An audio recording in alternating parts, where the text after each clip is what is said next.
Hi dear student, welcome to my YouTube channel. Today we're gonna start a Cambridge IGCSE past paper worksheet related to the rounding up. But today we are going to approximate or round up the value to the nearest decimal place. When the number is given in the decimal place, then how can we approximate? And we know that what is approximation? Approximation, we have discussed in the previous video. What is approximation? The rounding up the number to the given approximated value. So today we are just going to round up the numbers, or you can say that the decimal number, the given decimal place. And there is a question number 1, which is right 1.897 is correct to the two decimal places. Here we are going to round up this number to the nearest two decimal places. And you can see what is the digit at the second decimal place or two decimal place. There is 9. After decimal point, there is the first decimal place, then this will be the second decimal place, and this will be the third and the fourth decimal place. This number is actually given up to the fourth decimal place. But we are going to estimate or approximate this value up to the two decimal place, which is the requirement of this question.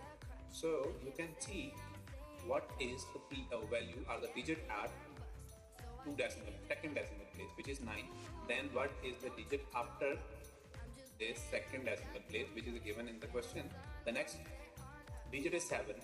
When the next digit is 5 or greater than 5, then we have to add in the 1 in the previous digit. So we have to add 1 in this 9. So it will be 9 plus 1, it will be 10, and 1 will be carried here. So it will be 9 plus 1, 8 plus 1, it will be 9. And 1.90, it will be the estimated value, or you can say that the round up value up to the two decimal places. Okay.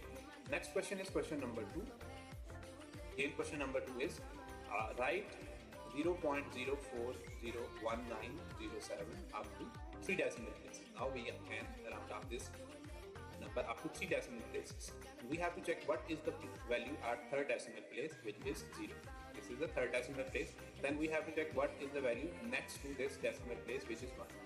So 1 is less than 5 when this next digit is 5 or greater than 5, then we have to add 1. Otherwise, in the previous digit, otherwise it will remain as it is. So this 1 is less than 5, so it will be 0 remains as it is.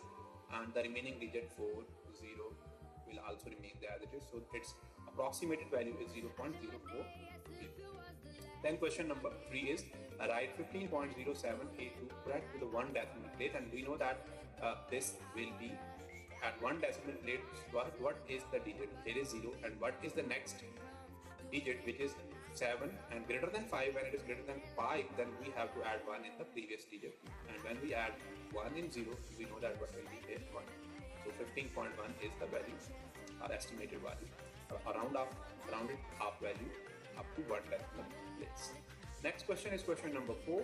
0.983 correct to one decimal place. Again, you can see at one decimal place there is 9 and the next digit is 8. So what we can do, we have to add 1 in this value. Here will be 10. So we have to write 0 here and 1 in the next value and carry. So 1.0, it will be the estimated value, or you can say the rounded up value. And this rounding up is very important for you when you are writing your answer. Most of the time you are approximating the value, and sometimes the answer are very long after decimal point. You can just use this technique to write your answer up to the specific number of decimal points. Sometimes in the CIE's exams, this is given in the question that round up your answer up to this decimal place, and sometimes when you are reading the instruction on the top of the paper, there will be given that the angles in the paper, all angles in the paper, you have to estimate all the value up to one decimal place like this, like one decimal place, like these questions. So angles in exam, you have to estimate up to one decimal place. And other values, sometimes this is given in the question, estimate or approximate your answer up to how many decimal places. And sometimes this is general rule when we are discuss in the next question that significant figure. This is also given when this is not given in the question that round up this value up to decimal places. Then you have to estimate your answer up to 3 significant figures. This is general rule. If you have any question related to the approximation of decimal values, you can just comment. Please like and subscribe my YouTube channel. It will be very appreciated.